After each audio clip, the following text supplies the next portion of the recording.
Estamos acá con la gran doctora Ileana Beade, una gran amiga, una hermana de la vida, una gran investigadora, música, filósofa, doctora en filosofía, doctora en ciencia política, investigadora del CONICET, mujer, que no es un dato también menor en toda la perspectiva de género tener para lo que es la universidad, una investigadora, mujer, reconocida en el mundo, y no es porque seamos amigos, hasta los mismos alemanes la consultan y la invitan a Alemania para hablar de Kant.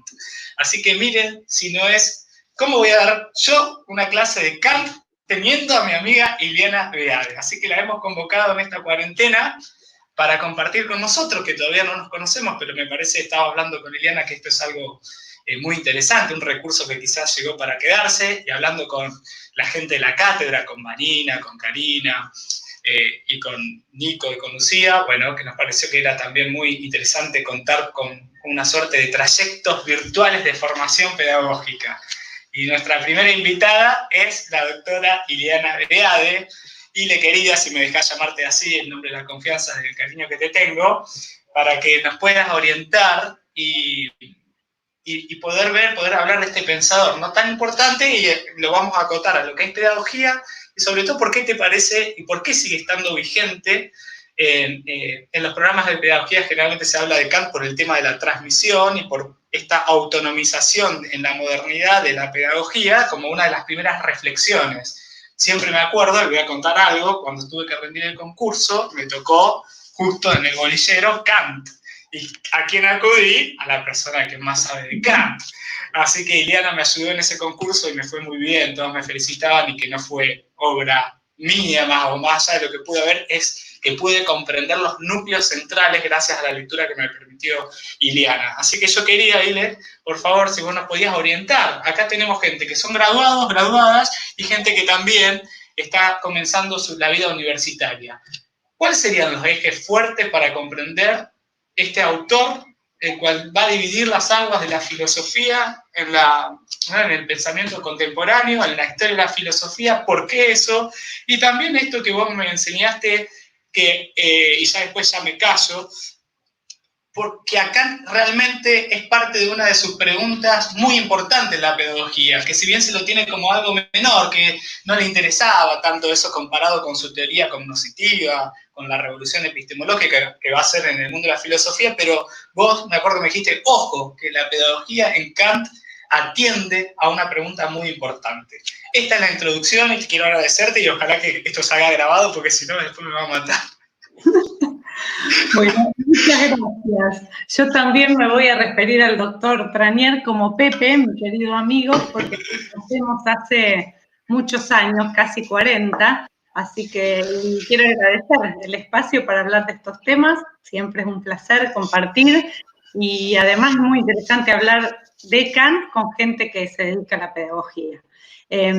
Por varias razones, y lo que voy a tratar de hacer es algo que no parezca una clase formal ni aburrirnos con Kant, sino tratar de reflexionar acerca de esto que Pepe planteaba, por qué es interesante hoy todavía traer a Kant a las discusiones del presente, no solo respecto a las discusiones respecto de la educación, sino acerca de muchos temas, porque Kant es quizás uno de los pensadores de la Ilustración que más son discutidos y trabajados. Si nosotros pensamos hoy, no sé, en la filosofía política contemporánea, autores como Habermas, Rawls, se proclaman como neokantianos o como continuadores de la obra de Kant, y lo están trayendo a Kant permanentemente en sus discusiones acerca de la justicia, acerca de la ética, acerca de lo social, es porque Kant todavía tiene mucho para decirnos. En el campo de la política, de lo jurídico, hoy se lo discute mucho a Kant cuando se habla del problema de los derechos humanos, es uno de los autores que aparece recurrentemente, uno de los primeros en anticipar lo que hoy entendemos por un derecho internacional público, cuando pensamos en instituciones tan importantes en nuestra coyuntura como las Naciones Unidas, las Cortes Interamericanas de Justicia, es decir, todas esas instituciones un poco vienen a plasmar un sueño que Kant tenía, y que era fundar una regulación jurídica de las relaciones entre los estados. Entonces, desde ese punto de vista, y sin duda desde el punto de vista del conocimiento, de la epistemología, Kant sigue siendo un referente. Bueno, ¿por qué es importante todavía, o puede ser relevante hoy, pensar a Kant desde el punto de vista de la educación? o para, digamos, pensar problemas de la educación. Bueno, en primer lugar hay que decir esto que decía Pepe, que yo le comenté en algún momento, se supone que quizás la pedagogía kantiana o la reflexión de Kant acerca de la educación no es uno de los tópicos más conocidos y estudiados en el pensamiento de Kant, y sin embargo tiene una gran importancia lo que él dijo acerca de la educación, porque Kant es un pensador que está abocado al problema de la transformación de las instituciones y del progreso. Como buen pensador ilustrado, su interés es pensar la teoría siempre como un dispositivo que tiene que contribuir a la práctica.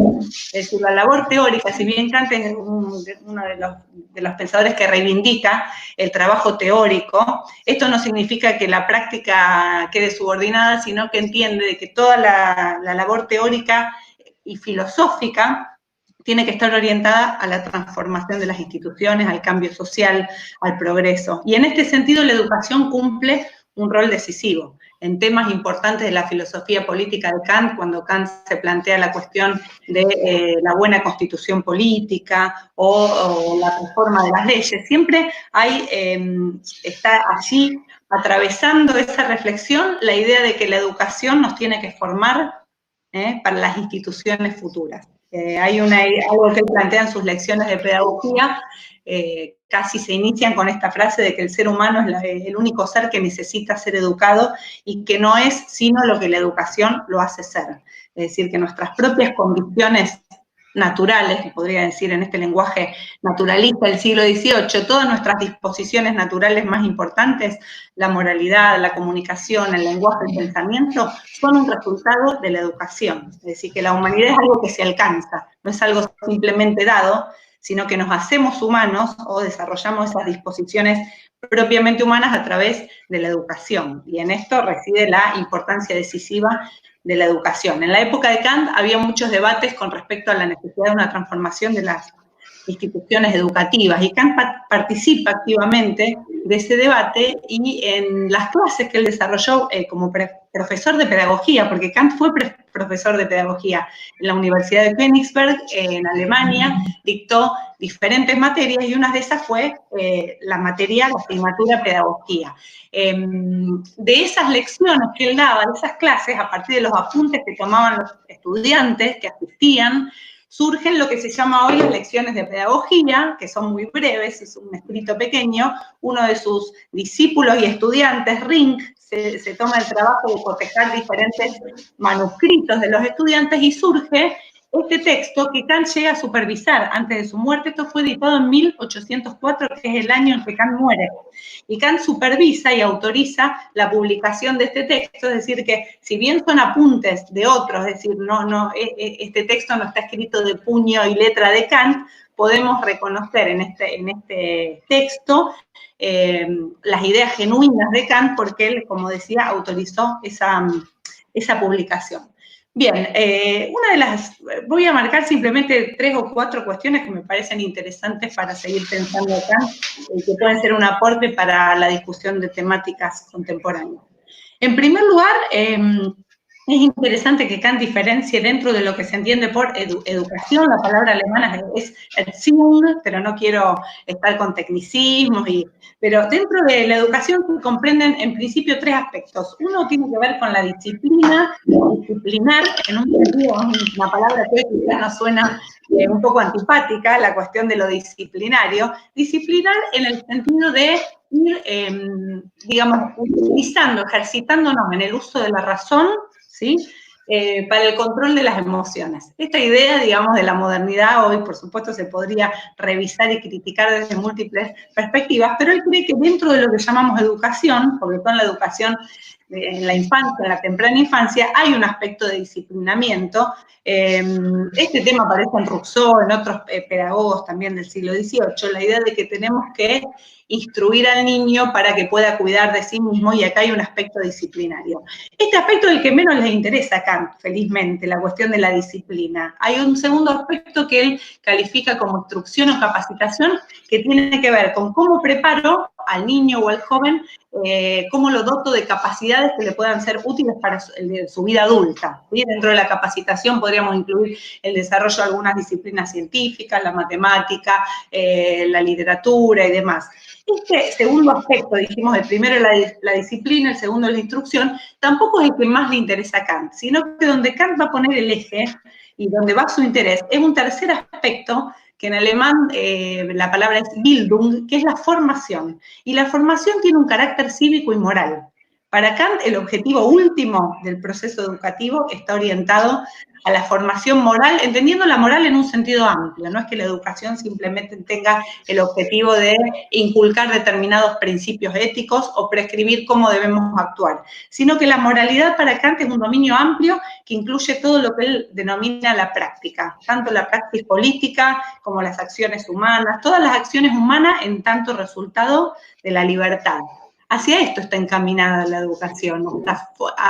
Lo que él llama la formación de un carácter, formarnos como sujetos cívicos. ¿Qué quiere decir esto para Kant? Estar comprometidos con la cosa pública, interesarnos por todo lo que excede los meros intereses privados. El compromiso con lo público es uno de los objetivos de la Bildung, de la formación, que es esa instancia más importante de lo que él llama educación. Entonces, por un lado, la formación cívica, la formación del ciudadano, un tema que también le interesó mucho a Rousseau, y por otro lado, la formación moral, ¿sí? Que para Kant, todo esto no quiero, digamos, incursionar en temas de la ética kantiana, pero lo moral tiene que ver con ejercitarnos en la adopción de máximas que sean acordes con la ley moral. Esto parece muy técnico, pero básicamente es actuar de manera tal que pueda querer que todos los demás actúen de la misma manera. La moralidad para Kant tiene que ver con esta universalidad posible contenida en la acción individual.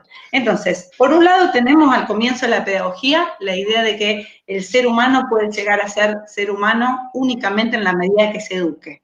Y ahí ya, con esto no es necesario justificar mucho más la importancia decisiva que tiene para Kant la educación. Kant, en el lenguaje naturalista del siglo XVIII, te decía que los seres humanos tenemos disposiciones originarias, ¿sí? Que son como potencialidades, capacidades, y todas estas disposiciones requieren de un proceso de educación para ser desplegadas, ¿sí? Un ser humano que no se eduque no llegaría propiamente a ser un ser humano, quedaría, digamos, todas estas potencialidades quedarían adormecidas, dice Kant, en germen, no llegarían a desarrollarse si no es a través de la educación.